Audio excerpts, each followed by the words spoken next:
Good morning, students. Today we are going to discuss the first chapter of civics of class 8, role of constitution. So earlier video we have discussed about the definition of constitution. What is constitution? Constitution is the basic set of rules by which our government run. Okay constitution एक ऐसा नियमों का एक ऐसा संग्रह है, ठीक है, रूल्स हैं जिसके अंदर जिससे के द्वारा हमारी गवर्नमेंट प्रॉपर वे से रन करती है उन रूल्स की according. Now come to the next part. Why does a country need constitution? अब हम इस कॉन्स्टिट्यूशन की हमें ज़रूरत क्या है? ठीक है, कॉन्स्टिट्यूशन हमारा संविधान है जिसमें सभी जितने भी हमारे फंडामेंटल जो हमारे राइट्स हैं, जितने भी रूल्स एंड रेगुलेशंस हैं कंट्री को गवर्न करने के लिए वो सारे के सारे हमारे जो हमारे कॉन्स्टिट्यूशन है उसके अंदर लिखे हैं. हमारा constitution is a written constitution, जो रिटन में डॉक्यूमेंट्स हैं वो उसके अंदर प्रिस्क्राइब हैं. Now why do a country need constitution? अब कॉन्स्टिट्यूशन की ज़रूरत क्यों है? देखो, What type of political system should be there? इसको समझने के लिए हम पहले क्या समझेंगे, पहले इस डेफिनेशन को देखेंगे. What type of political system should be there? Democracy, monarchy. अब हमने ये पढ़ना है कि जहाँ पर जो कॉन्स्टिट्यूशन है, जहाँ पर डेमोक्रेटिक गवर्नमेंट है, वहाँ पर what type of political system should be there? हम कहते हैं डेमोक्रेटिक गवर्नमेंट है, लेकिन डेमोक्रेटिक गवर्नमेंट है तो हर जगह पर किस टाइप का पॉलिटिकल सिस्टम होना चाहिए, किस तरह की गवर्नमेंट है, ये तो देखना पड़ेगा कि कहाँ पे किस तरह की गवर्नमेंट है. क्यों अलग अलग टाइप की गवर्नमेंट होती है, कहीं डेमोक्रेटिक होती है, कहीं मोनार्की होती है. ठीक है, तो सबसे पहले इसको अच्छी तरह से स्टडी करने के लिए कि हमें संविधान की जरूरत पड़ती क्यों है, उसके लिए पहले हम इस कंसेप्ट को क्लियर करेंगे कि what type of political system should be there. किस तरह का पॉलिटिकल सिस्टम होना चाहिए? डेमोक्रेसी है, मोनार्की है, कैसा? अब यहाँ पे here we are going to give the example of the Nepal.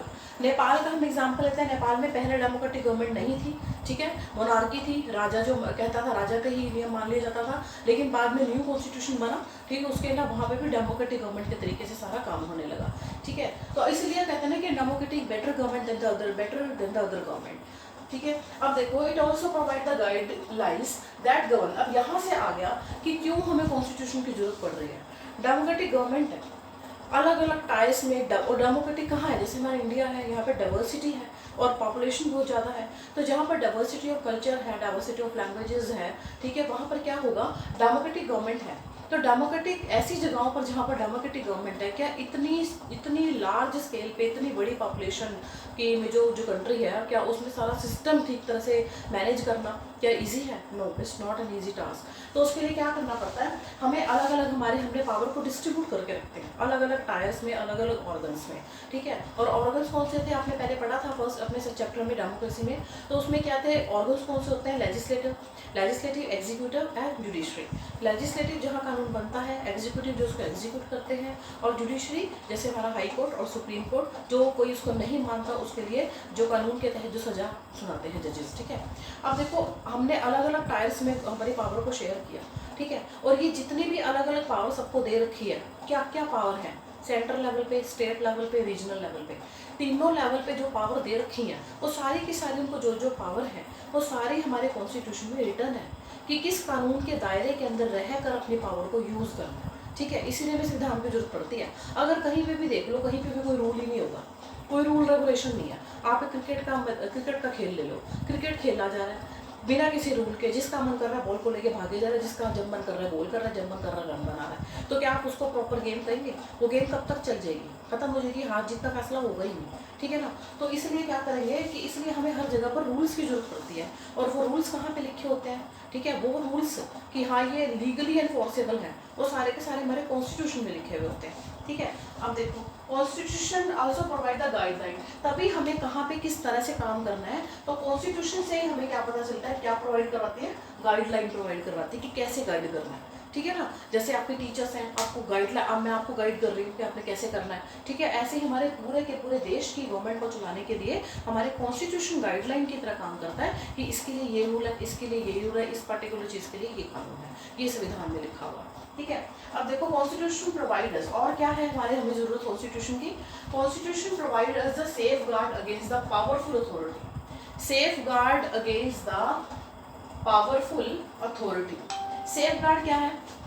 हमारी सुरक्षा करती है अगेंस्ट द पावरफुल अथॉरिटी. अब हमारे मिनिस्टर्स ने सारी गवर्नमेंट को रन करना है, सेंटर के मिनिस्टर्स हैं, स्टेट मिनिस्टर्स हैं, रीजनल लेवल पे जो गवर्नमेंट है 3 टायर है, centre, state and regional level पे, ठीक है। अब उनके हाथ में पावर है, अब पावर है तो फिर पावर आने के बाद तो कोई कुछ भी कर सकता है कि मेरी मर्जी, मेरे हाथ में पावर है, मैं कुछ भी कर सकता हूँ, ठीक है। लेकिन उसको कौन डिसाइड करेगा कि इसके हाथ में तो पूरे देश का संचालन आ गया, लेकिन इसके हाथ में पावर है, ये तो उसका मिसयूज भी कर सकता है।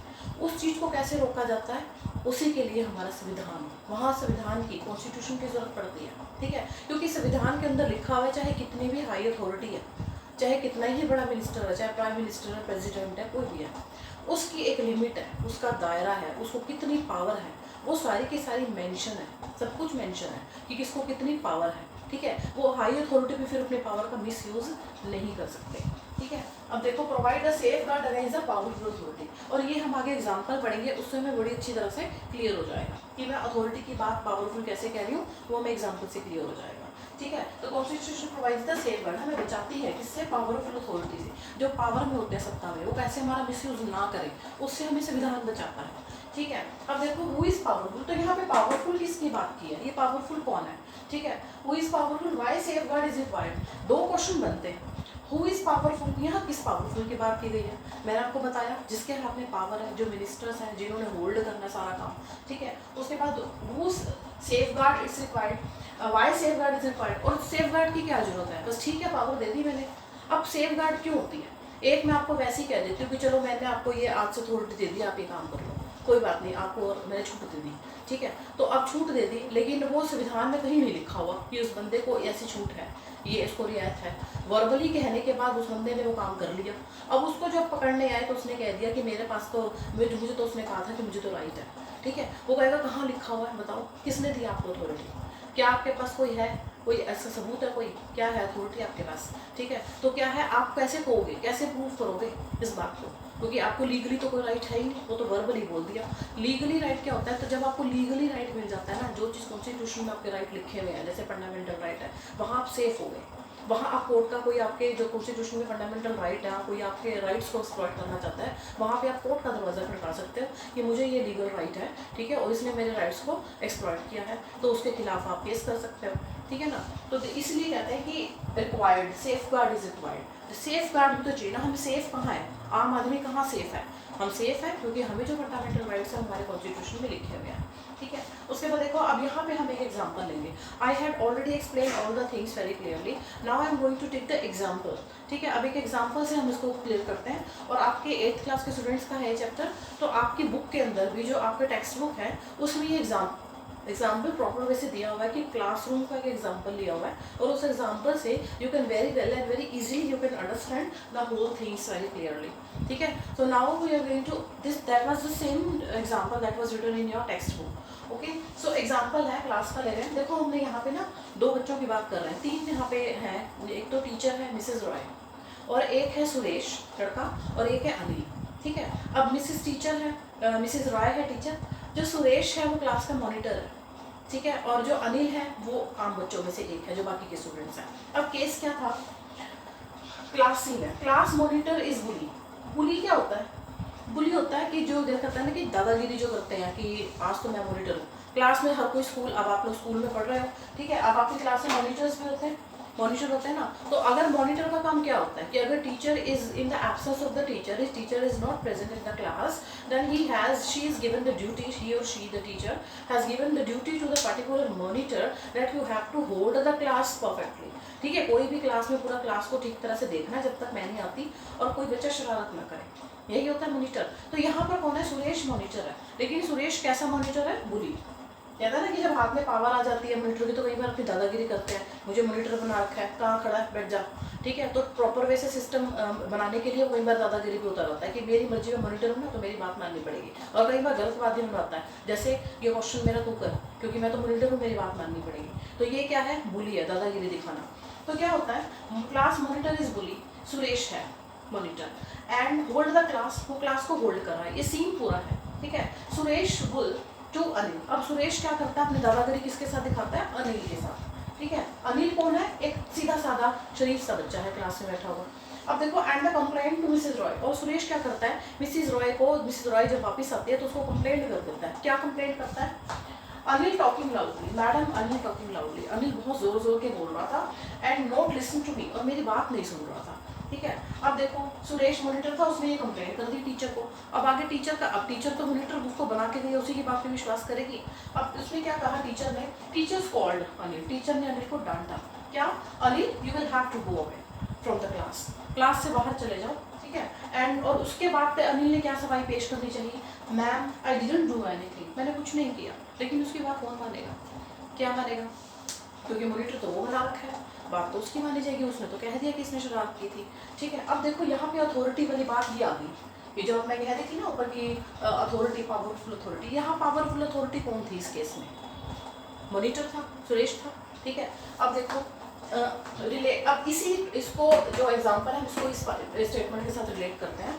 We can say that the political leader में यूज, हमारी कंट्री के अंदर मिस यूज कौन कर सकता है, यहाँ तो मॉनिटर ने किया क्लास में, कंट्री के अंदर कौन कर सकते हैं, हमारे पॉलिटिकल लीडर जिनको पावर है, वो अपने पावर का मिस यूज कर सकते हैं, ठीक है।